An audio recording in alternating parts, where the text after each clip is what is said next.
I'm very excited. Thank you for allowing me to share my story with you guys.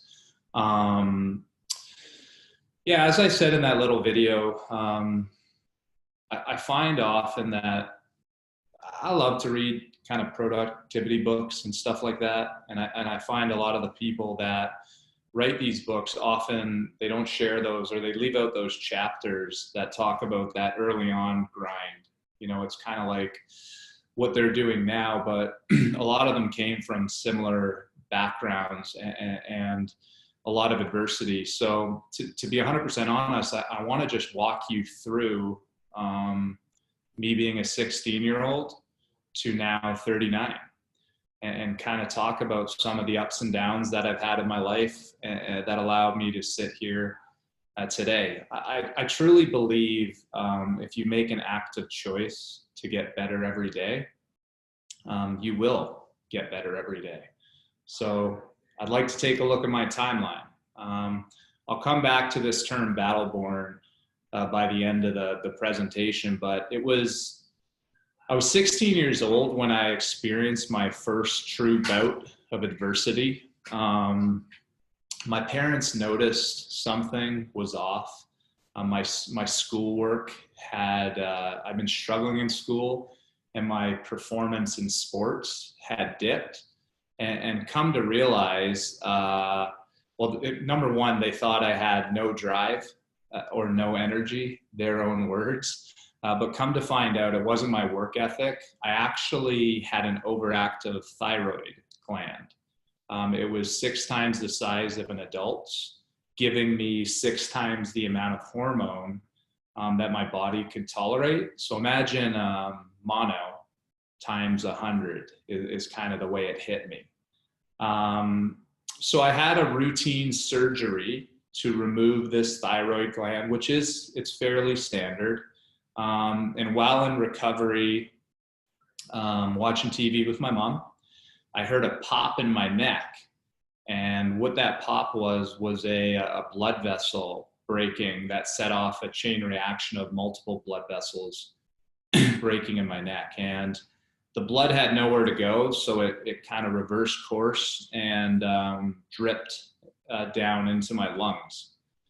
So I was rushed to the hospital. I was pretty much drowning on my own blood, and I lost oxygen for 45 seconds, which then I went unconscious. I was unresponsive, and I had a 50-50 chance to make it through the next 3 or 4 days.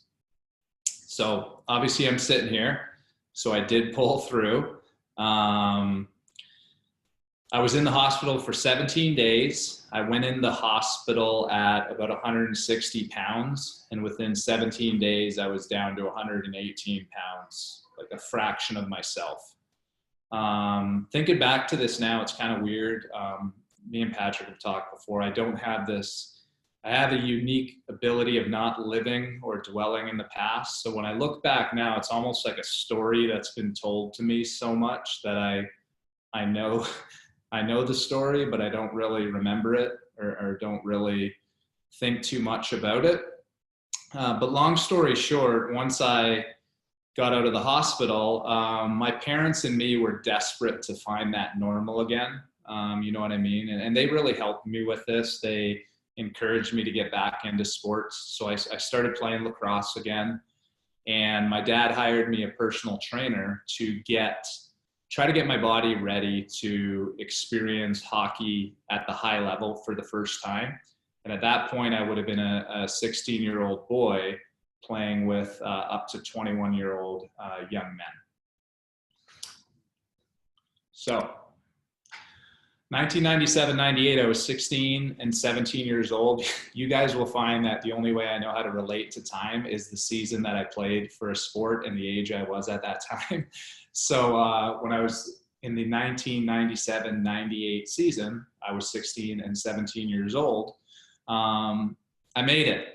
So that team I talked about, I was able to play for my hometown team, the St. Catharines Falcons. So that's a little town in Ontario in Canada. And this is a big year for me to get outside of my comfort zone. had a fairly good rookie year that allowed me to get drafted in the 4th round of the OHL. That's the Ontario Hockey League, and is arguably the best league in the world for 17 to 21-year-olds. So training camp was in September.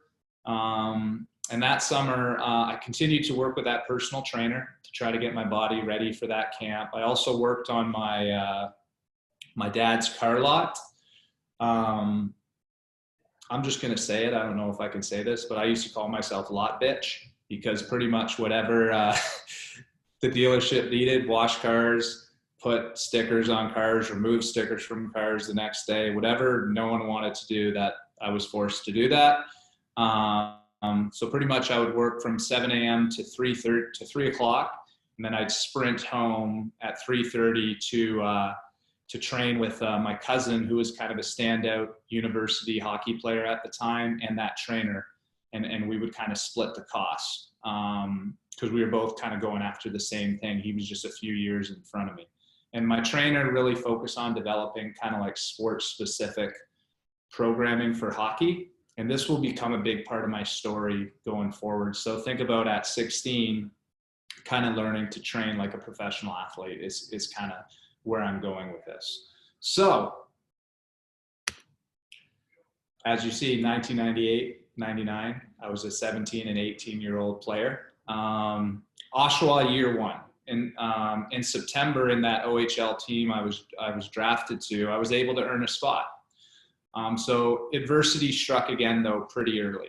So in training camp, I'm just breaking into this new league as a rookie. I tore my MCL second week in training camp, and I was out the first 6 weeks of the season. But still, I was on the team. I was away from home for the first time. I lived with a host family. I went to high school here.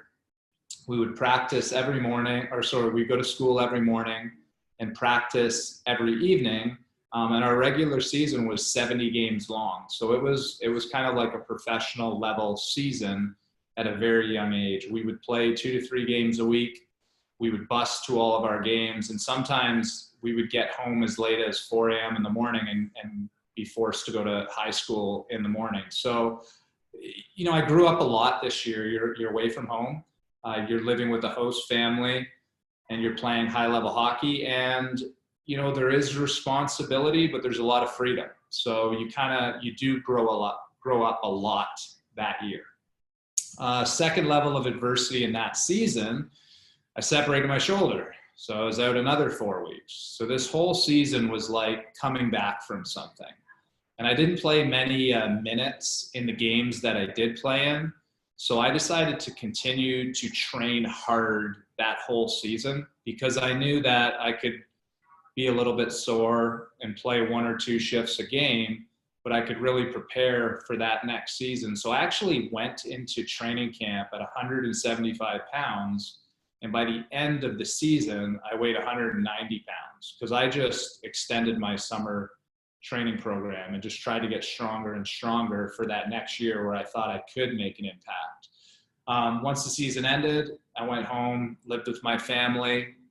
And now that I had a base, I started incorporating like powerlifting and overspeed training into my training program. I also now worked on my dad's car lot, and he threw me in the parts and labor department and pretty much made me count screws the whole summer, I think, just kind of set an example as I want you to know this type of work, so you never want to do this type of work ever again. So pretty much I did inventory for nuts and bolts. This is what I did.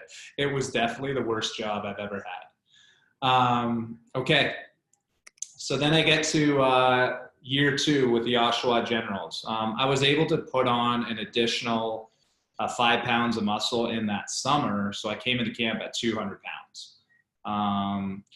Had a great sophomore season. I did separate that shoulder again 2 more times within that season, which is kind of crazy to think about, but I think I only missed 20 games out of the 70. And I had somewhat of a breakout year. I was named assistant captain. So I was starting to make a little bit of a name for myself. That summer, now at 19 years old, I continued that same training program and just kept advancing it, getting smarter. This is kind of a fun fact. I also managed a bar with my 3 best friends at 19 years old, because that was the age you could do this in Canada. And pretty much what we did was we rented the rights to the bar by paying rent. And we lived paycheck to paycheck the whole summer. And that allowed me to pay for my training, where I didn't have to touch my bank account. So at the time, it made a whole lot of sense. But I would work from 6 p.m. at night till about 4 in the morning. I'd sleep till 12, get up, train, and do it all over again. Like straight nuts. I do not recommend it to anybody, but at the time, all I was thinking about was dollars to pay for training to get me ready for my next hockey camp, okay? And it's better than counting nuts and bolts. Yes, much better. Year 3, the Oshawa Generals and then the Erie Otters. So again, I was able to put on another 10 pounds of muscle that summer. I mean, I was that committed to, I was obsessed with finding an edge on my competition. I came into camp more powerful than ever and was named team captain by my peers. Midway through the season, we were in a rebuilding year in Oshawa. So the Erie Otters were on a championship run and they really needed a player like myself to help with that. So I got traded to the Erie Otters so Oshawa could rebuild and Erie could go for this run. And we made it to the 3rd round and we're just beaten by a better team that year. But it was a huge year for me. It really was. That summer, again, I just continued to build on that training platform that I had been doing since I was 16 years old. I continued bartending at that point because I found a nice little gig where I could work Thursday, Friday, Saturday night. I could work from 10 p.m. till 2 in the morning, and I was able to bank about $800 cash per week. And like, to be honest, at 19, I thought I was rich. Like I wasn't even spending the money. It allowed me to work very little and to train like an absolute animal for that final season of eligibility, right? So that year, it started off where I was invited to Pittsburgh Penguins training camp, which was really, really amazing experience. I literally sat between 2 of the best players to ever play the game throughout all training camp in the dressing room. Look, I had Mario Lemieux on my right, and it wasn't Jaeger.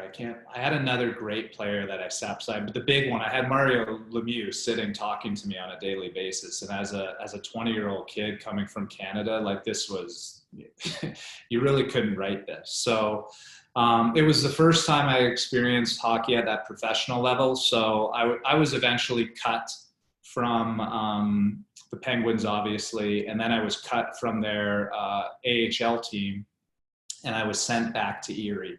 And I'm gonna give you I'm gonna foreshadow that getting cut was a common theme in my life. So I'll talk about that a little bit later here. But I headed back to Erie, and I had the season of my life. We won the OHL championship and competed in the Memorial Cup, which is the premier championship for hockey in the world at this age, the Canadian championship. So it was it was one of the best times of my life from a sports career. So a really great experience. But professional. So this is kind of a little bit of a turning point. So that summer, I had kind of accomplished that amateur level of what I had set out to do, but my major junior career was over. I wasn't exactly sure at that time if I wanted to pursue professional hockey. So I continued to bartend. It was just easy money. And I decided to play junior A lacrosse for my last year eligibility. I hadn't played since I was 16, but it was a sport that I loved as much as hockey, and this allowed me to play at the highest level, and I figured, why not, right? I also enrolled myself at Western University, for a kinesiology degree, and I was thinking of going that way. So I just had a lot of doors open. I wanted to have a lot of avenues that I could possibly go after. And then literally in 1 week, same week, I was offered a contract with the New York Rangers in the farm system with their AHL team in Hartford and Charlotte. And I was drafted in the first round of the Professional Lacrosse League.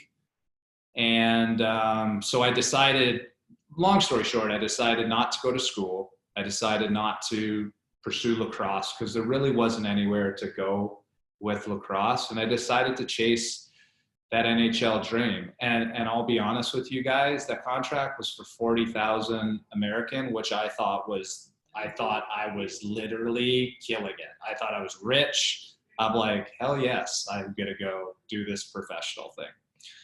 So my professional career starts.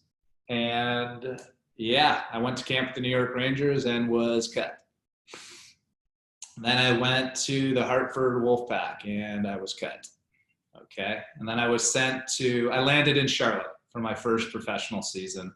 And I had a great first season. I played a very rough game. So I think I literally had a black eye the entire season, but the fans loved it. And I kind of had started to make a name for myself in Charlotte and just in the ECHL at that time. So that summer, something happened. Teammates that I had played with had started to ask to train with me.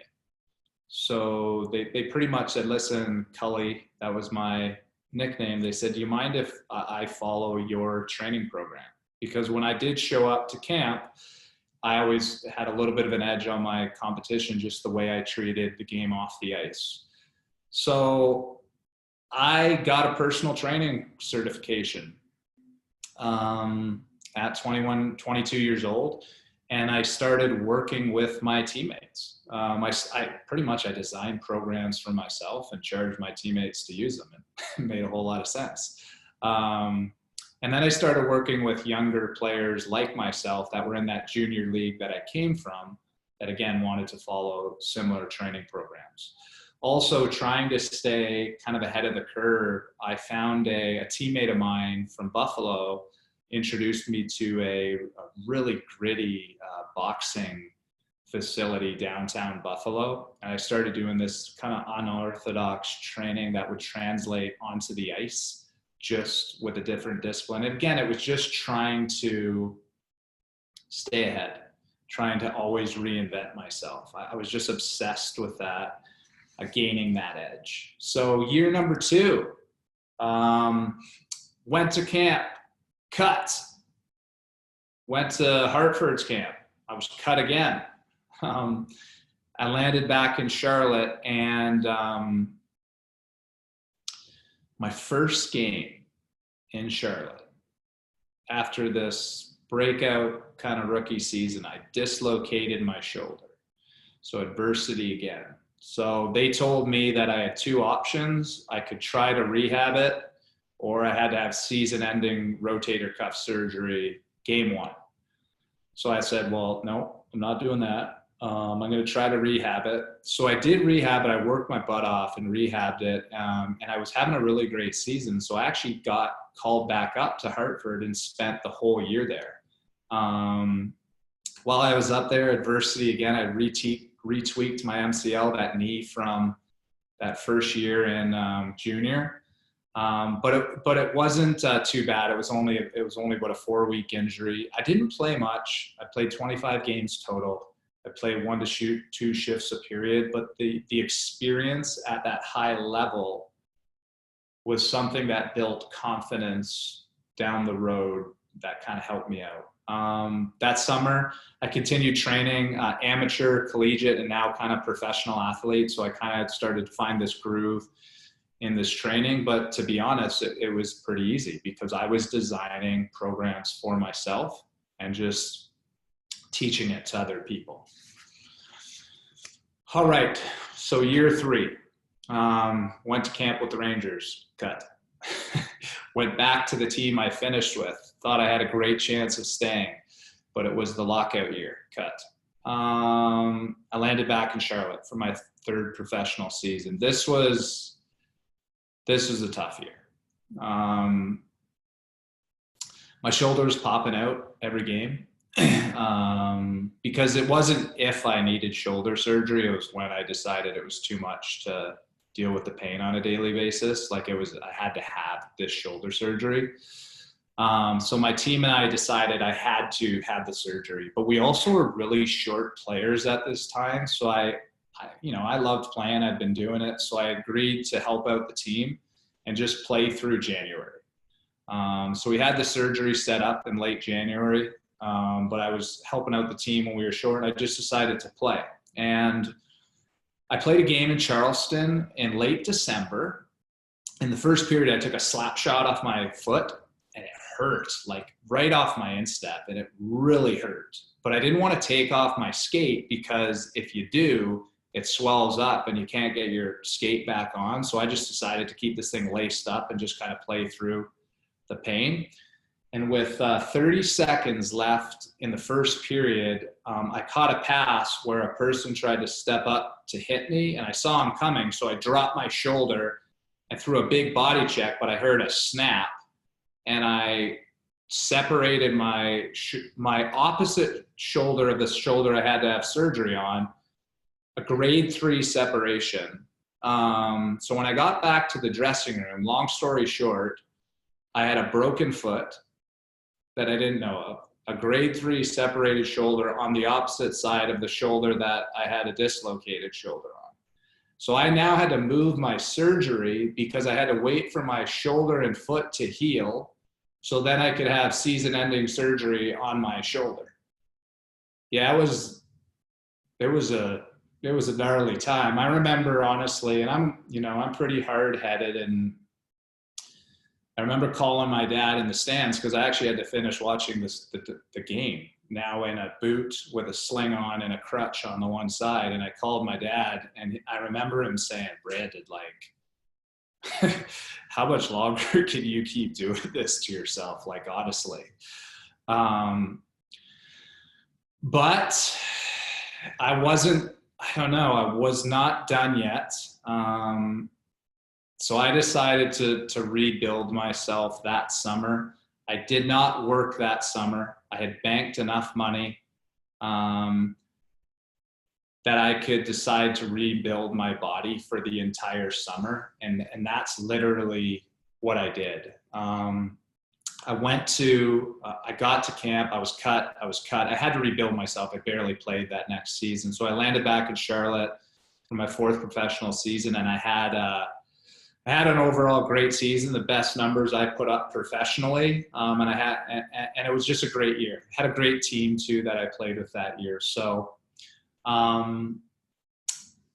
want to move on to the next slide, which is the shift. This is kind of like where it moves into life after hockey. So I think I needed to make my way back just to prove I could make my way back. I think that was kind of a selfish pursuit, but I was fairly honest with myself. My body was pretty beat up, but at this point, I was only 25, but it had went through the ringer. And that dream of playing in the NHL, like, it was coming to an end. I was a career minor leaguer. That's what it was. So I decided I wanted to use hockey to see the world. So I had this goal of playing in a different country for the next 3 to 5 years. So I signed a contract with the Cardiff Devils.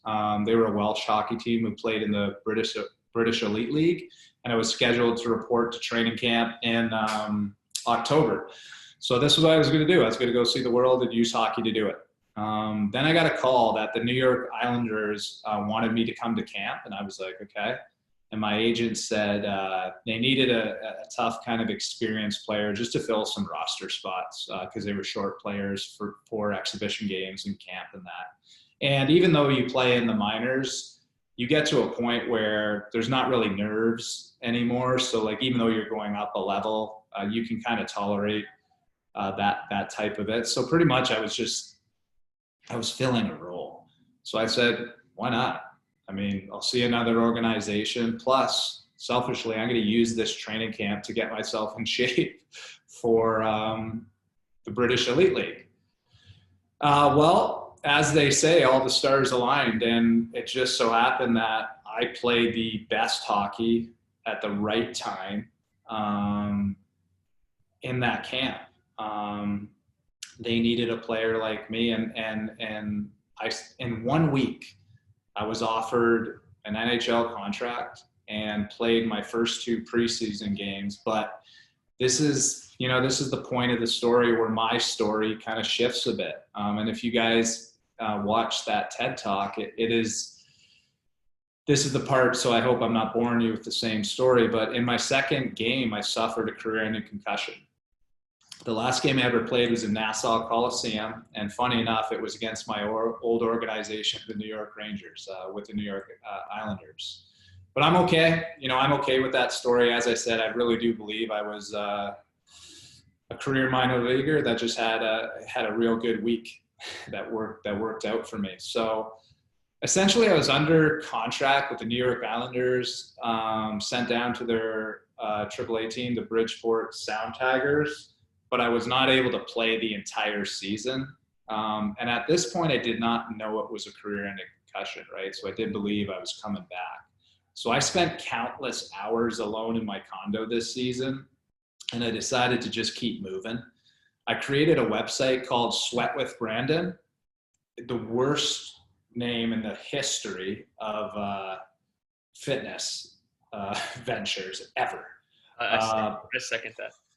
And it took me, this is on a platform where it took me like years to even delete to get it off the web. It was awful. But what it was supposed to represent was this personal training business that I wanted to launch in my off season when I moved back to Charlotte. So I used this time being alone in my condo with nothing to do to not only beef up my training education with online certifications, but I just started kind of networking as much as you could network back then without really, without social media and stuff like that. So that summer I headed back to Charlotte again to rebuild myself for the next season. I'd bartend again in summer 2 nights a week to make some quick cash. I'd work security at NASCAR events. You want to see some interesting people? Work security at NASCAR from 8 p.m. at night till 8 in the morning. That's a life-changing experience in itself. And I also started training local professional athletes and hockey players. So adversity, again, I'm getting ready for this next season.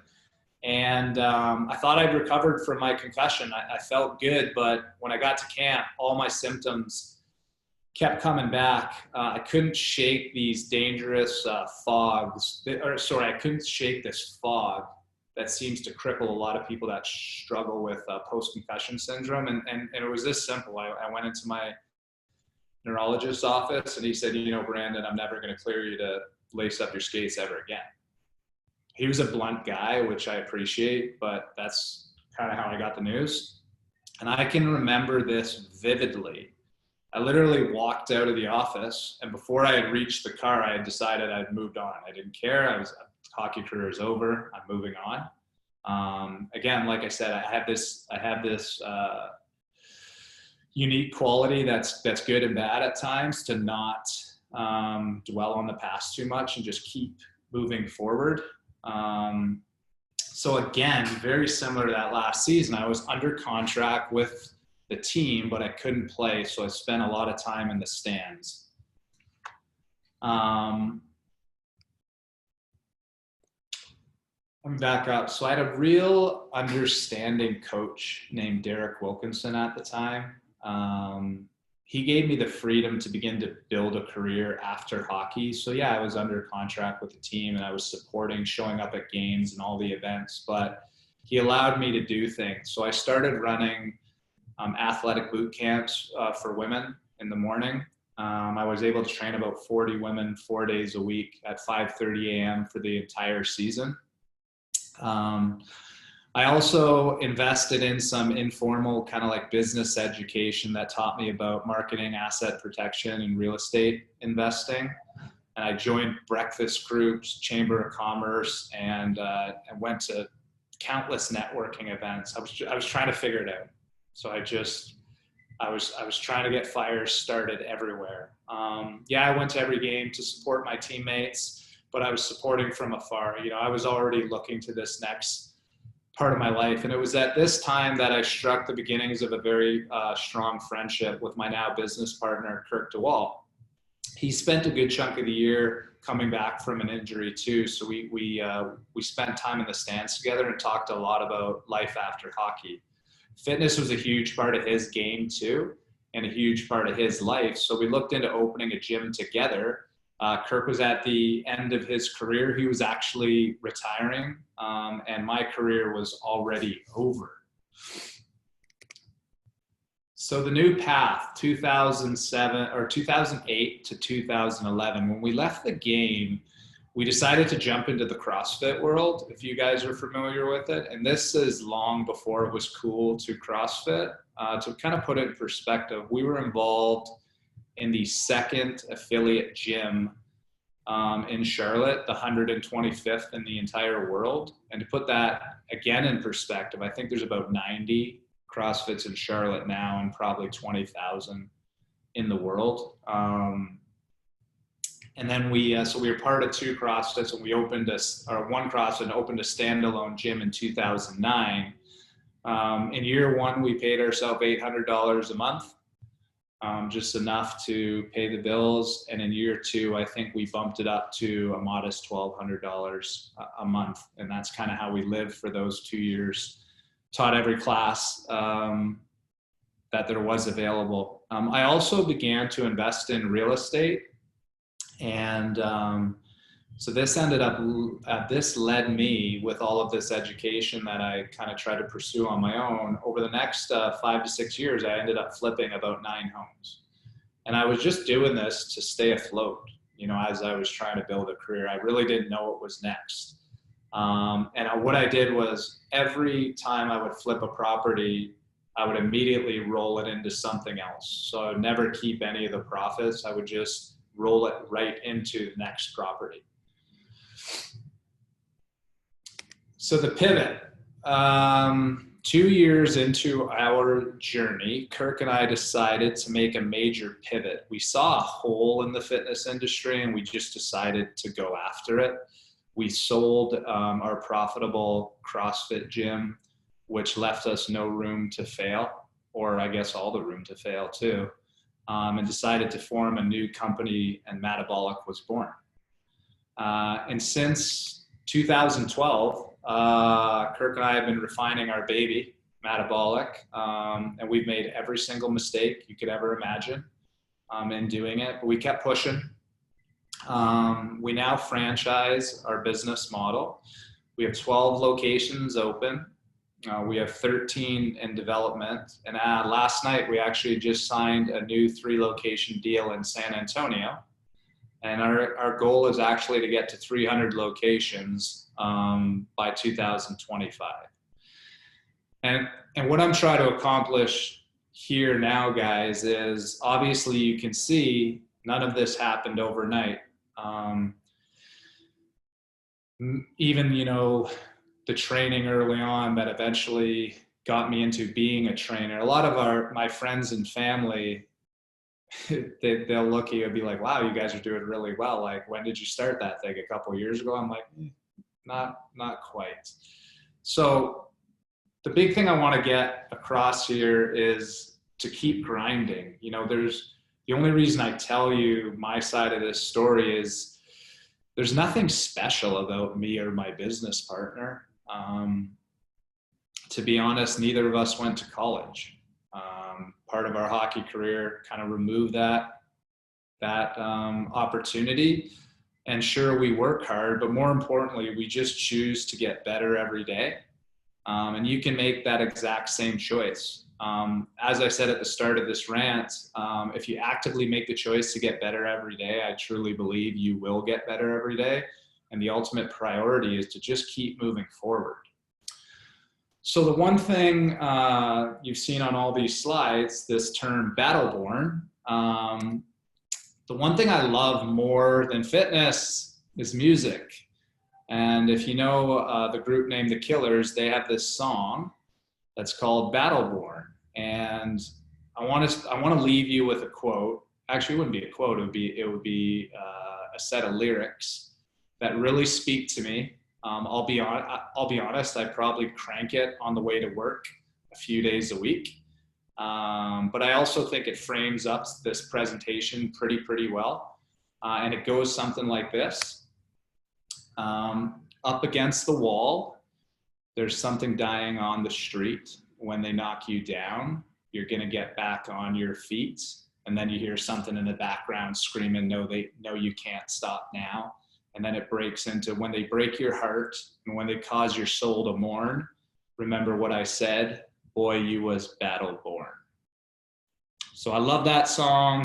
I think it frames up well. I really appreciate you guys allowing me to share your story, or share my story, and I hope it helps you grind through your story.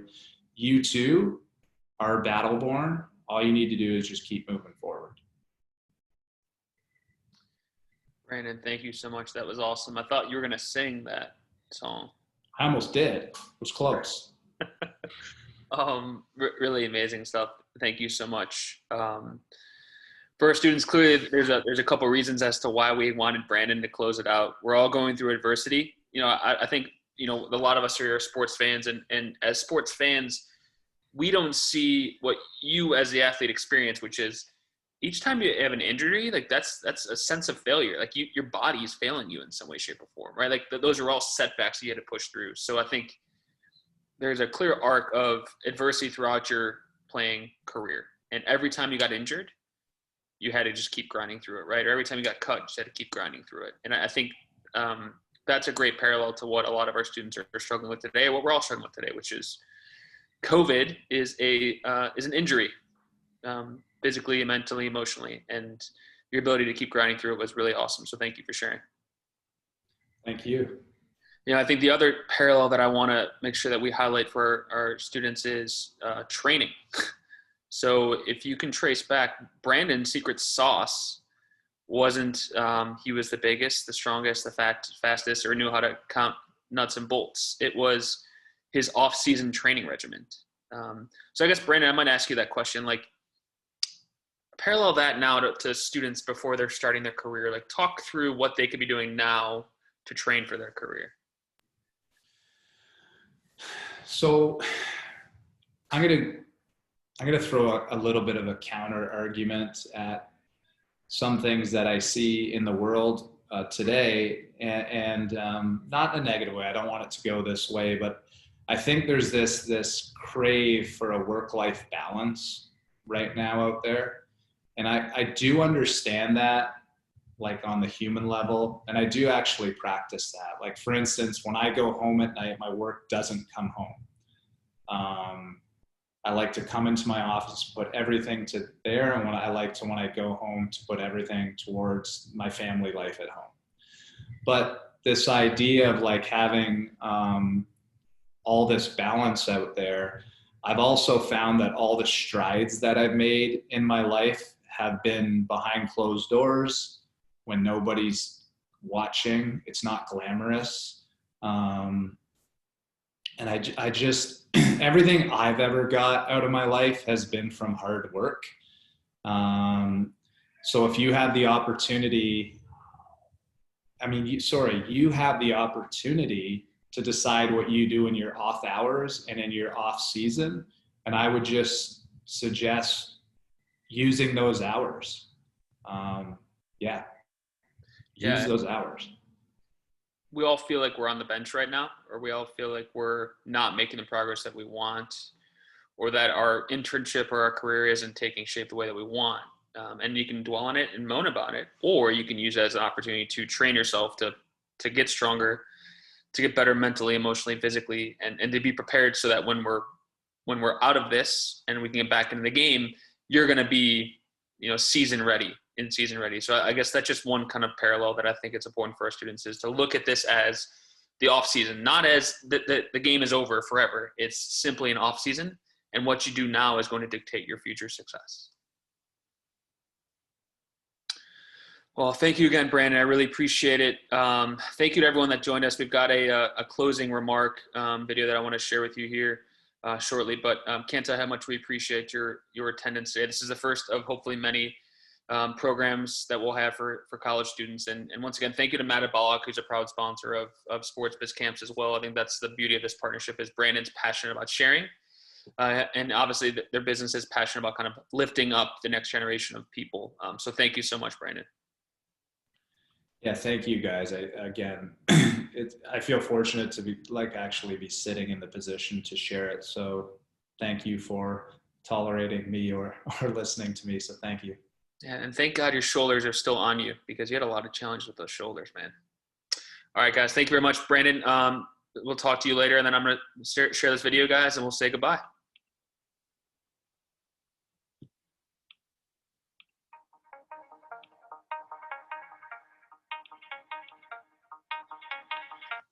Incredible words from our keynotes. Just want to thank everybody. I think we learned a lot today about perseverance, about grit, about pushing through the challenges as we're all facing right now as part of COVID. Just want to thank our keynotes, thank our speakers, Gary Scott, Brandon Cullen, Dr. Cargill, everybody who was a part of this today. We want to thank you for taking the time out to work with some of our students. For those of you who attended the camp as students, we hope this is a valuable experience. We want you to go back and do all of the workshops that you weren't able to join live. I think you can gain a lot out of this, whether you're struggling in your own lives with finances, with your mental game, with learning how to make the most of opportunities in this new virtual world we're all stuck in. Make the most of it. Push through, show your own grit and determination. And if you want more help, we're still here for you. We've got events coming up every week. We're putting out new content about career development, personal development, and all sorts of different tips and tactics in making your way in the sports industry. So come join us, get on our mailing list, be a part of the events that we're putting together moving forward. If you ever have any questions, if you're looking for connections or information or mentors, Sports Biz Camps is here for you. Our whole mission is to help high school and college students find their dream careers, and to increase diversity and all sorts of economic mobility within sports, and to use sport as a platform to affect real change in people's lives.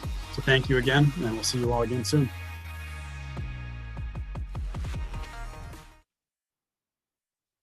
Thank you all. Thanks, Brandon.